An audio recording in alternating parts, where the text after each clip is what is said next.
That's wonderful. Thank you. Let us resume on time. Definitely a great challenge for us at Paris Mat, as always. But let's rise to the challenge. It is my pleasure to welcome Christian BUCHET for the start of the afternoon. He is an academic journalist, essayist, and conference speaker. You are a historian. You have headed the Oceanids academic research program. Oceanist was the largest human sciences program launched since the Encyclopedia. 264 researchers from 40 different countries worked as part of this research program. So quite a solid basis for reflection. You will speak to us about the sea across its dimensions between history and geopolitics.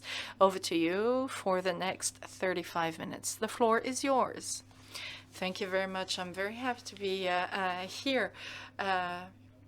Before this assembly, I was able to already speak at this event, but it was even before Ocean Night, so it is quite pleasure for me to be back here. First of all, good news. Our generation is lucky enough to be experiencing a unique period. It's been at least 25 to 30 generations.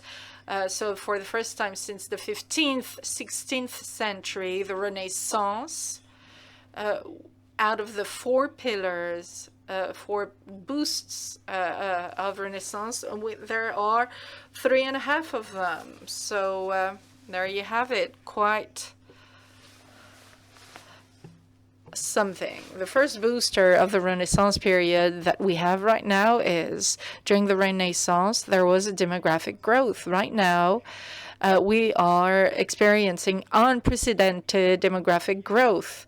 We had the first billion of inhabitants under Napoleon III, and now ever since last Christmas, we have achieved. I mean, there should be 8.5 billion of us by 2030, and there should be a culmination peak by 2050 at around 10.6 billion. So within the next 27 years, there will be an extra 2.3 humans more on the planet.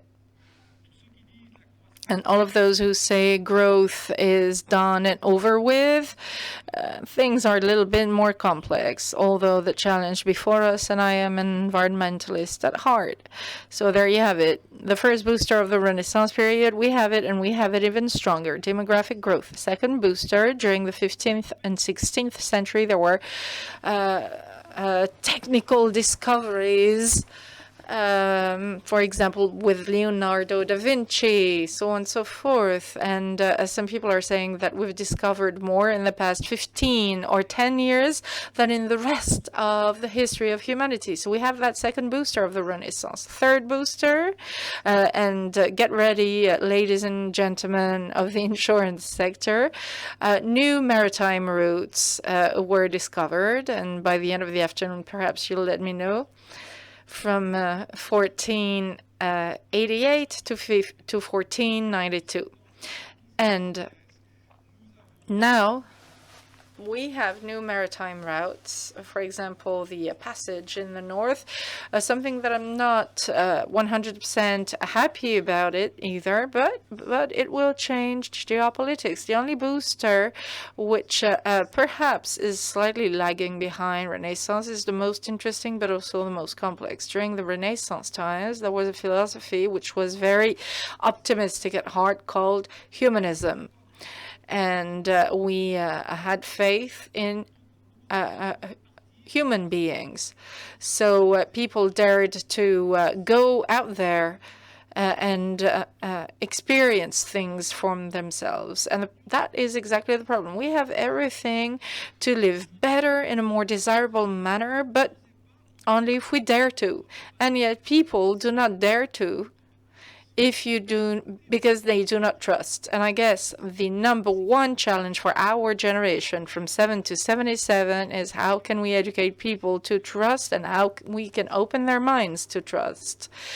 Usually once people start the year in the 3 weeks following the 1st of January, people start to wonder, how do people envision the year to come?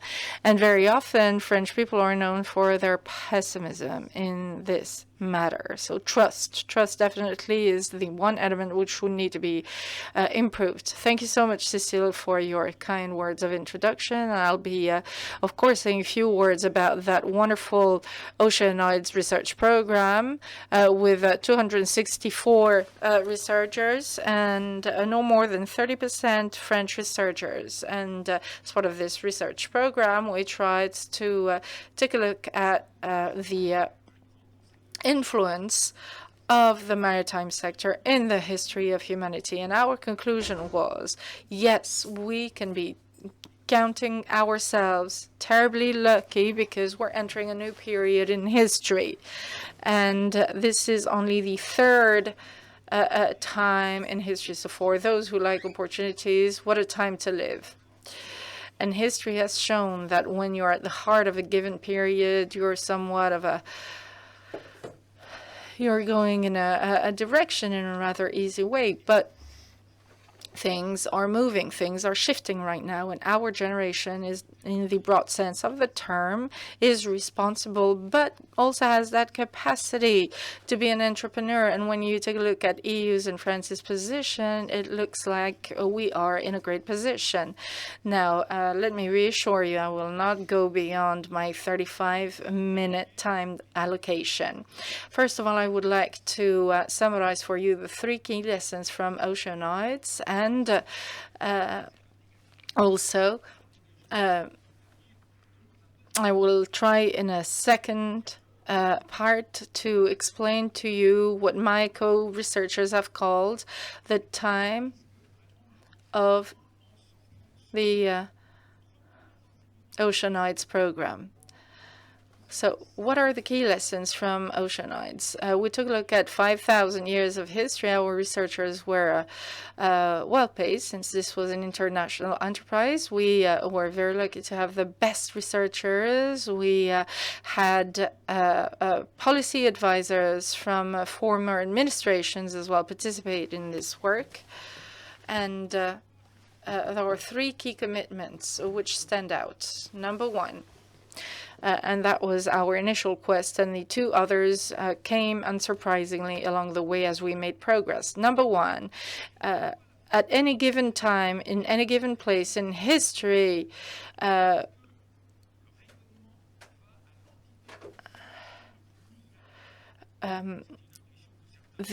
political entity with the highest profile, was it necessarily a matter of access to the sea? And at any given place and any given time in the history of humanity, that has indeed been the case. History becomes simple, thereby simple and legible, and so it makes it things quite easier for politicians. Now, of course, I will not give you too many details, but for example, the Pharaohs and Egypt, they were a maritime power, but from the 7th century, things started to tumble down when they started to entrust part of their maritime power to the Romans, etc. And then if Hannibal for the Romans, if he had his elephants, that is because the only way to reach Rome was to arrive by land, and Rome was able in 202 in the Zaba fight to do away with Hannibal, thanks to its combined operation. Jean Zurich, also a Vandal king, took over Rome because, for as much as Vandal as he was, he based himself on maritime power. Now, if I had enough time, I would like to ask you, which are your favorite peoples in Latin America? You might say the Mayas, the Aztecs, but there are so many others. But why do we think of these first? Because they are the most maritime of them all. But, you know, no insurance companies, unfortunately, to count on. We had to wait until Venice for that to happen. Also, we looked at the 5 last Italian-centered fights and conflicts. The First War of 100 Years, the Second War of 100 Years between Louis XIV and the Empire period. So first a war of 100 years, second a war of 100 years, first and second world wars, and the Cold War. And if you want to assess this from a maritime standpoint, clearly the sea is always the winner. That stands for the Cold War, for the War of 100 Years.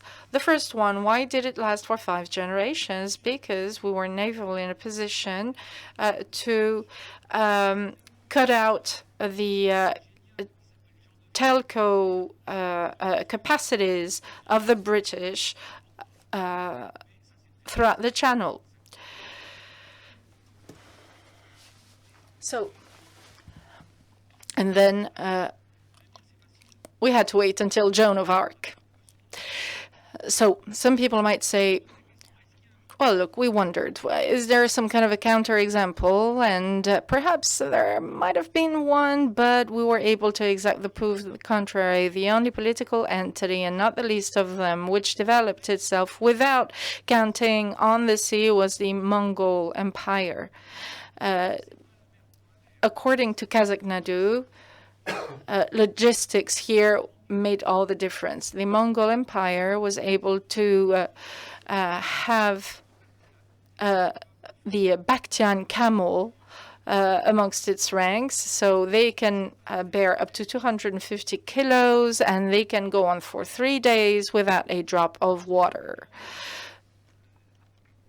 And they were able to count on that beast. And if you take a look at the Second World War, someone had a very clear vision. General de Gaulle, in his 18th of June speech, which you all know, France has lost the battle but not the war, except the general explained that, and I quote, our allies have a hold of the sea, end of quote.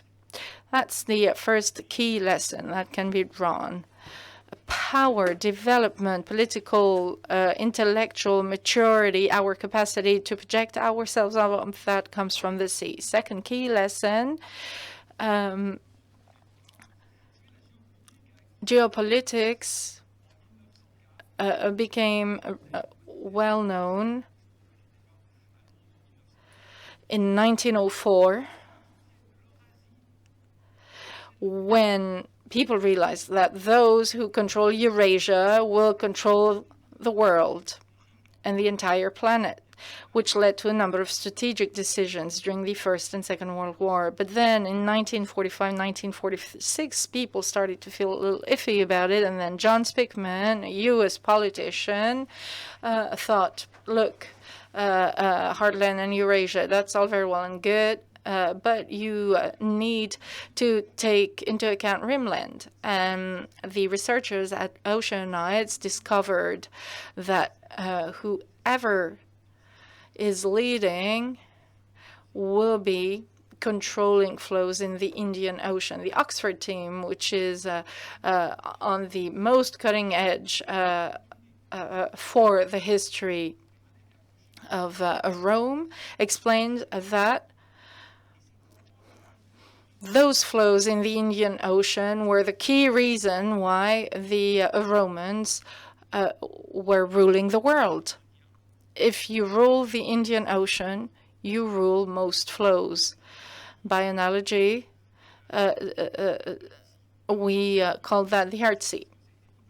And that is something that was already said by Cyril this morning. The Americans are pulling out of the Indian Ocean, and yet this is an epicenter. I mean, that's why France is in Abu Dhabi at the moment and in other regions. But one country has understood all of this, China.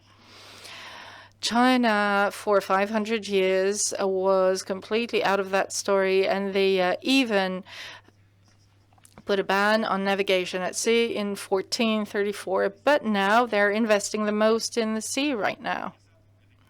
That's not something that I would have dared to say before Eric Blanel this morning, but the share of maritime affairs in the French GDP amounts to 2.5 roughly versus 8% for China. When China will wake up, to quote Perfide, but this is not really when China will wake up that matters, but when will China jump at sea? And there you have it. So much history has happened between 1434 and now 2030. President Xi knows perfectly well that those who rule flows in the Indian Ocean will rule the world. Also bearing in mind that in Asia you have the first population in the world with India. So people will no longer fight for land, but for islands, for as small as they might be, give you access to a maritime domain. Third key lesson from the Ocean Nights program, we have realized that the sea is the key to history. And wherever you might be in the world today, across faculties, universal history following prehistory is divided into 4 times: antique times, Middle Ages, modern period, and then contemporary history. You come from 40 countries, all of you here in this room, but that's completely Italian-centered. Maybe that's not something that would stand for Latin America, Asia, etc. But actually, we realized that the sea can can set the pace for any universal history. The sea can be a way for people to enter into contact, or it will keep them from being in contact. And from that perspective, there are only 3 historical periods in time. Because you have, first of all, the Mediterranean times from antique times to the Middle Ages, roughly. Now, perhaps when you attended school, you were explained that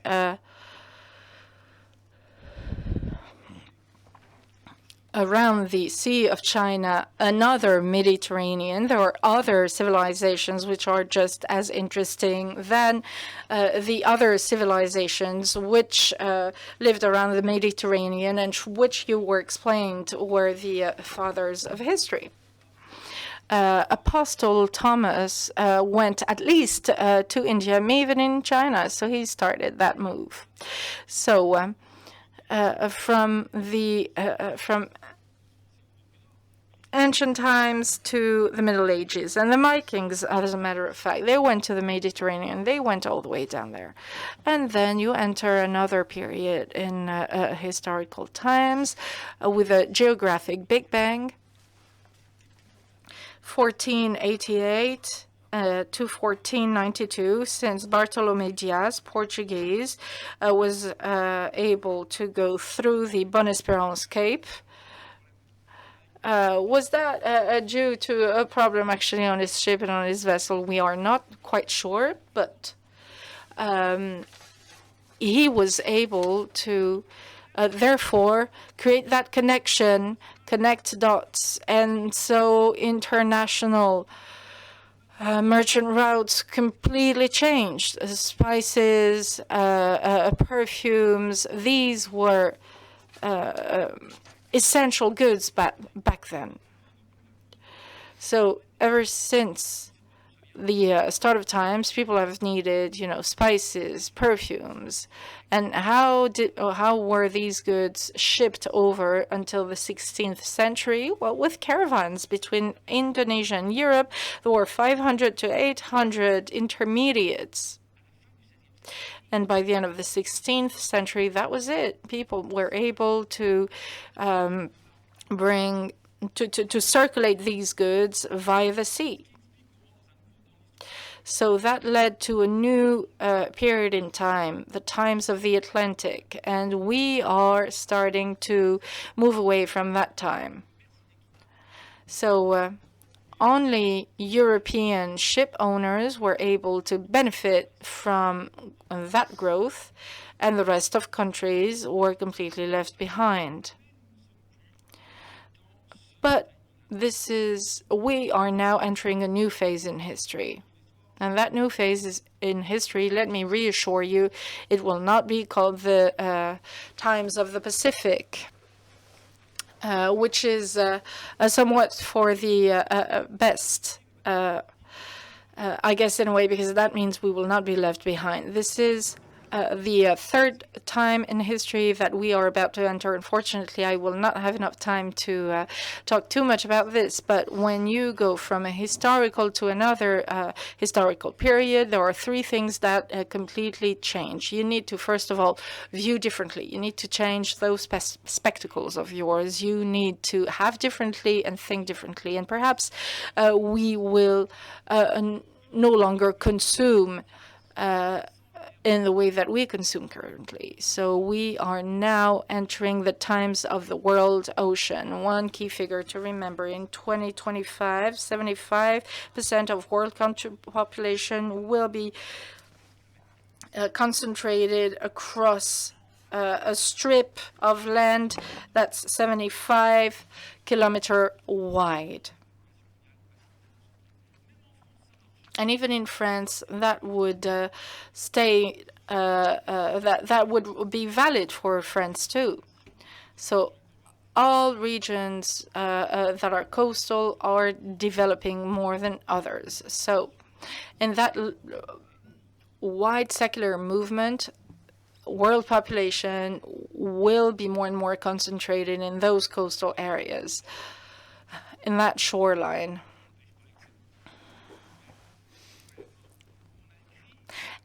And it's been written that the sea contains virtually all solutions for a future that will be more sustainable and desirable. And if the chair of our cluster were here, he would be able to confirm this. And why do we have everything in the sea? And here I call you to change your vision. Through 5,000 years of history, we've only ever seen the sea as a unidimension world with its surface, plain surface. But that's only a fourth, if even, of what it has to offer.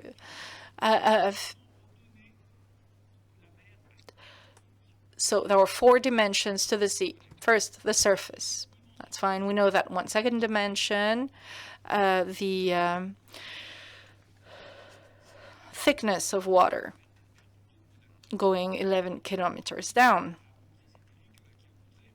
And in fact, it's already been showed. People used to think that beyond 250 meters of depth, there was no longer any life. But now we know that. So second dimension, thickness. Third dimension, emerged land. And even a fourth dimension, we know for sure that the biodiversity of land is completely different from that of the subsea. So, quite obviously, you will one day need to ensure the dimensions 2, 3, and 4 of the sea. The sea accounts for 80% of land biodiversity. That's usually something that doesn't traumatize people and doesn't really call people's attention. But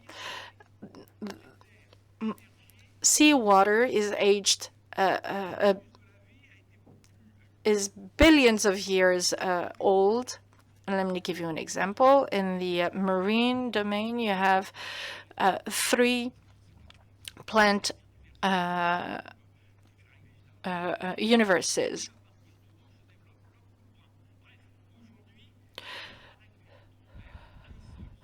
And only one of them on land.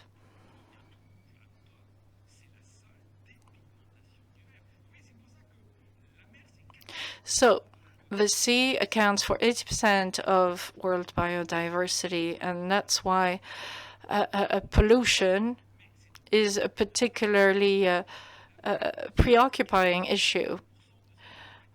99% of what's in the sea is invisible to the naked eye. Yes, of course, you have, your whales, so on and so forth, but in one single drop of water, there are several millions of particles that we cannot see just yet. And since the end of 2010, we know that we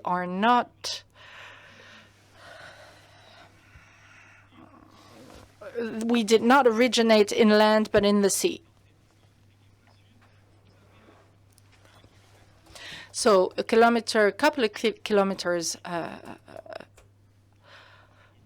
away from our shorelines, you will be able to find new species. And in 1996, that's exactly what happened.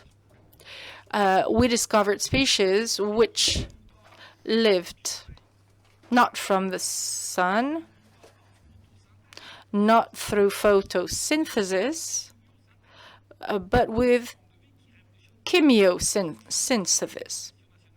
So these are new forms of life, and they should be integrated in our education criteria. Well, here is, what about France in all of this? This is the real map of France with all of the territories of the French nation. When I asked the ministry to draft up this map, they actually forgot 3 islands. What does it show? Well, it shows that the sea is at the center of France.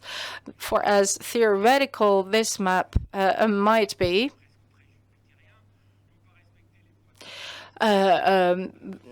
you do not have your cardinal points here. I'm in French Polynesia, 318 islands, and they're spread across a territory that's actually wider than the EU.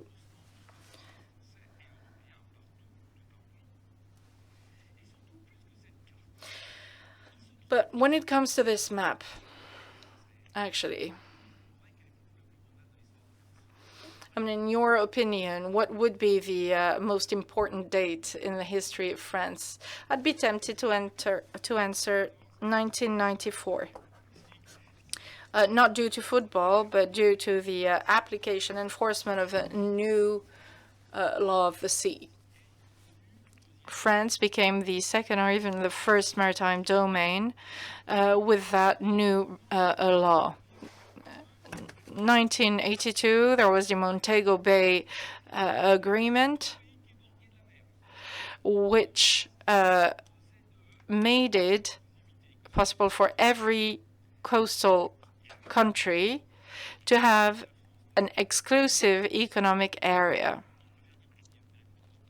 And that was a huge shift for France, which then become the first maritime domain in the world. So France and the US, 1 and 2, and number 3, Australia. 96% of our maritime domain is thanks to the ultra seas, and the EU can really count on France for that maritime domain. France has the first exclusive economic area in the world. But if I give you another example, China is only ranking 10th in terms of its EEA.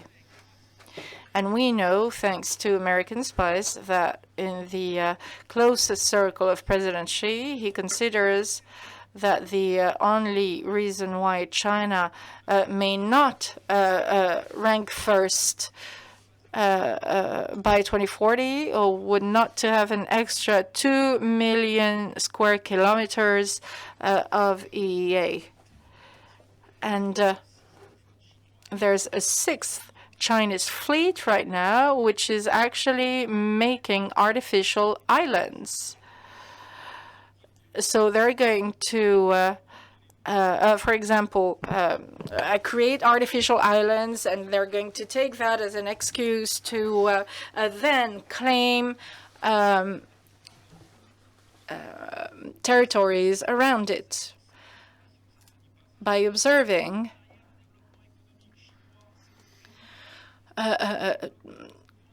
China counts on Brazil to step up its development, but China is not yet developing at the right pace these islands to develop its territory. Let me just finish, well, then the last part and then a conclusion, but I'll be brief. But simply by saying, well, you love geopolitics, don't you? But I'll curb your enthusiasm. Geopolitics is the right connection between time and space. There's international geopolitics, great, that was wonderful, and so on. But you've got also domestic geopolitics. If geopolitics is a connection between time and space, and it's simply called national development. And so, first of all, a public apology of something I said so long ago. I spent part of my career saying that the French should turn towards the sea. Now I'm going to say the opposite. But it's the same basic idea. I haven't completely changed course. I was traumatized after the Gilets jaunes crisis during the Yellow Vest by someone I met in Limoges. And I realized that there's a lot of things. People always say we should turn towards the sea, but Limoges used to be a regional capital city. It's no longer the case. All the regional civil servants moved to Bordeaux, and the French reality that needs to change, and that's directly involving you. Everything goes through meters. Through containers, I'm sorry, apart from oil and gas. 2 out of 3 containers going in and out of France go through Antwerp and Rotterdam. And so the best connected region to the sea is Alsace. The more a company is away from Alsace and Lorraine, the less it is competitive. Unfortunately, no one knows that. You need to import and export to sell or buy, and there will be extra costs related to that. What struck me is that during the big debates, there were only claims that were contradictory. It's all connected if you have a true maritime policy. It's not about fishing licenses, it's about national development. Making sure that the 2 big harbors, Marseille and Le Havre, work. And so what will help improve things is, first, if we fight against the desertification of our countryside. So we need to connect Limoges and Clermont-Ferrand to our regional harbors so that the 2 main national harbors can work. And so there will be fewer CO2 emissions. Let me remind you, we talked about container ships of 25,000 boxes. If you take the Marco Polo and Jules Verne, 16,000 boxes, that's so many trucks. And the other day, a gentleman from Naval Group said that we need to imagine the distance covered by these trucks in the country. So today, we need to make sure that our harbors work. That will curb our CO2 emissions. That will also create more competitiveness for our businesses. That will fight rural desertification, and that will also work against road accidents just for Marseille and Le Havre, and the president is in Marseille today. So we'll need 28 billion invested. And some are saying, yes, if you do that, it's not even my successor who will reap the benefits. It's the successor of my successor. But that's the reality now. Now we are mired in short-termism. And we can't afford that, because when you change your historical view, it's time really to pull a card out of your sleeve. So my conclusion, where are we right now? We are in a new game that's going to start, a new game of cards. It hasn't started yet. You are discovering your cards now. Some you like, others you don't. And so we have a great game now, but this is, you're building your deck. You've never seen a card player win a game if they haven't built their own hand. And so we haven't yet really built our hand. If we have done it, we haven't yet really got anything to bet. So we're not really ready to win the game. So I would say that this is a bigger opportunity for France and the EU. It was really sad these last few years to see that people only talked about the EU when it came to Brexit. But I have a question for you. Denmark is part of the EU. Greenland is part of Denmark. Where is the EU's policy vis-à-vis Denmark? The second largest reserve of uranium, second largest reserve of rare earth materials. So you can see that there's a real opportunity. The EU has the largest maritime domain, 35 million square kilometers. China 3.7, so 10 times more. The biggest shoreline, the biggest number of ships thanks to Malta and Greece. So we have the capacity, we produce the most patents, and very often these patents are used in the US. So maybe in a way the sea is what could help energize, make people want to take risks and do things. So maybe the sea can help us change our glasses, change our behaviors. The French are not always prone to change, but maybe we're not looking towards the sea enough. And that's my real conclusion. A quote from Heraclitus: everything flows. What is the ocean's lesson apart from moving coastlines, collapsed cliffs, and new continents that are only islands? The sea doesn't teach you eternity, but the eternity of change. The land gives you a false reality of permanence, but the ever-moving reality of the waves. Thank you.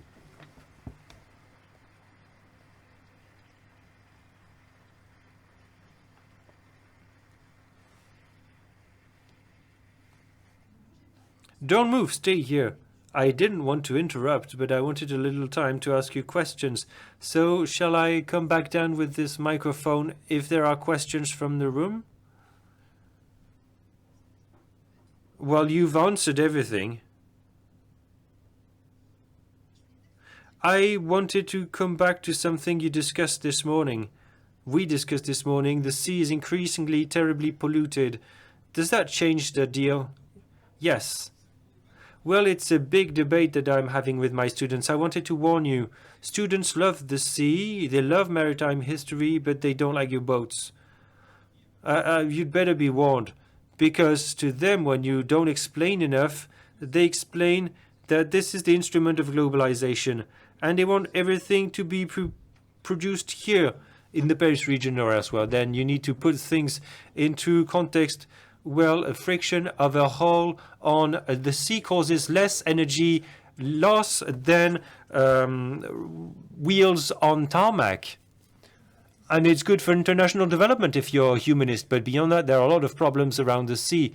And we need to explain it all. We've talked about the plastic continent. There's no one single plastic continent. There are 5, 2 in the Atlantic, 2 in the Pacific, 1 in the Indian Ocean.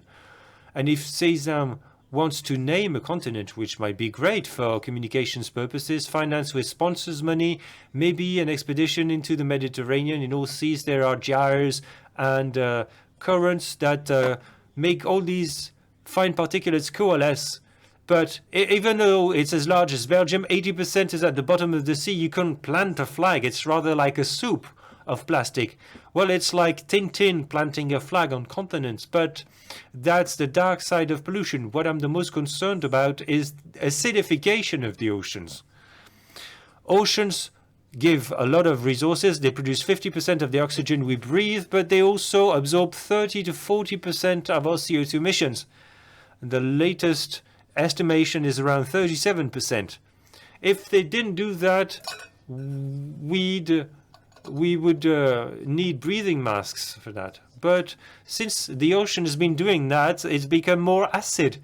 Let's put things back into context. My students say they're lovely. They're saying we do things to save the planet. But I tell them, well, what's silly is what you're saying. What's good for the planet is good for humans. But the two most threatened species are humans and bees. The oceans can survive at 300 degrees. We will die at 50-some degrees. So we've extracted ourselves from the environment. I haven't said that yet, but there's something that leads me to be determinedly optimistic. It's bio-inspiration or biomimicry. So now we realize that the sea, that nature in the sea can do things that most advanced R&D cannot do yet. So rather than plunder it like the supermarket, if you use a loving eye on the sea, you realize that we can do a lot of things being taught by the sea, and that will save us money. What I tell you is that the more progress we make, more we realize the sea is incredible. 15, 20 years ago, we thought we knew 15 to 20% of the fauna and flora. Now, with the development of metagenomics, sequencing not isolated genes, but cross genes, biologists think that we know 3 to 6% of marine microbiology. So yes, everything that has to do with our health and well-being depends on the sea.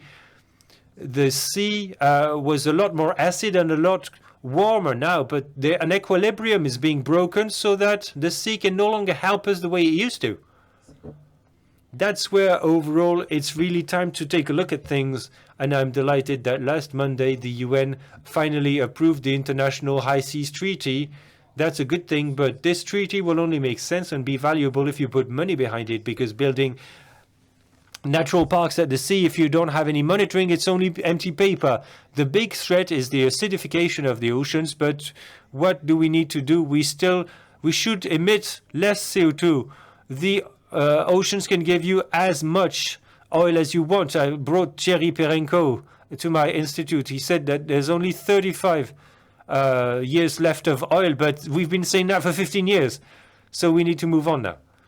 A question from my left. Hello, I'm Yasmin Kamoun. I'm a student in the law of the sea and maritime risk at Lille University.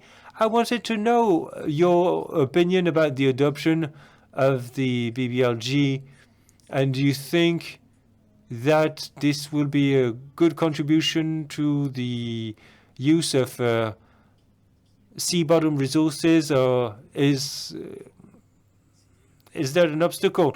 Well, anyway, it was a difficult birth, I would say, 15 years, but it's good news. But it really needs to be ratified by 60 states. 60 states, well, 55 are already in favor, but it will depend also on the resources. There will be a number of studies. Should we go for rare earth materials or not? We shouldn't close any doors and see how we can go forward.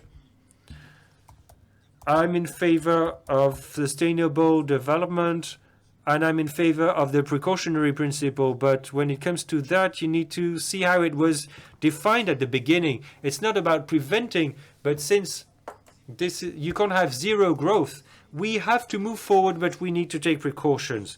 So we need to agree on what the precautionary principle is. It's very good news. It will depend on the resources.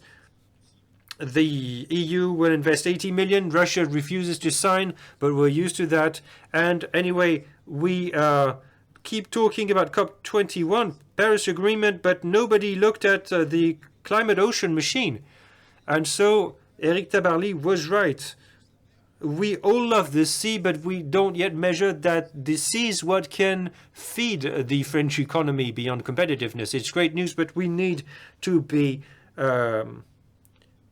mobilized. Hello, I'm Eric de Mongeron. I'm a journalist. You talked about 28 billion euros in investments in the two harbors, Le Havre and Marseille. I wanted to know, how did you determine this amount, and what would be the priority that we should implement in these two harbors? Well, it's not for the ports. Well, yes, for the Le Havre, we need to fix an architecture problem, but our French harbors are better than other harbors. Marseille is not second to Genoa, but Marseille is losing market share because it's a dead end. So we need to align domestic geopolitics with external geopolitics. So something severe happened in June 2019, just before the COVID party. That was the last time President Xi came to Europe, the Chinese president. He started with Italy. What did he do in Italy? Well, Italy, a founding member of the European Union, signed a separate agreement with the the Belt and Road Initiative. So all three, Genoa, Savona, and Trieste, will be connected to the European hinterland. If in the next 10 years France does not better connect Marseille, and so that's a call for the president in Marseille today, our companies will not only be dead in the water, but all the people in the southeastern quarter of France will be dead in the water as well. So it's about national development. There are national challenges. The Chinese are great. There's a group called 16+1. You don't see them coming. It's China plus Central European country, but you don't see the Chinese move because they're quite sneaky, actually. So we need to move fast and create those smooth connections that we never had. Until Louis XVI's reign, no region in France could sell cereals to another region in the country. That's why we were always lagging behind. We need to go beyond that, take a big step into the water and make our minds more maritime. That's what you're doing. You need to make everybody more maritime around you. It's crazy how fast I'm moving. Is it fast enough? Not enough, really, but thanks to you, we're gaining market share, and we have flagships that are doing better and better. Thank you very much, Christian Bouchet.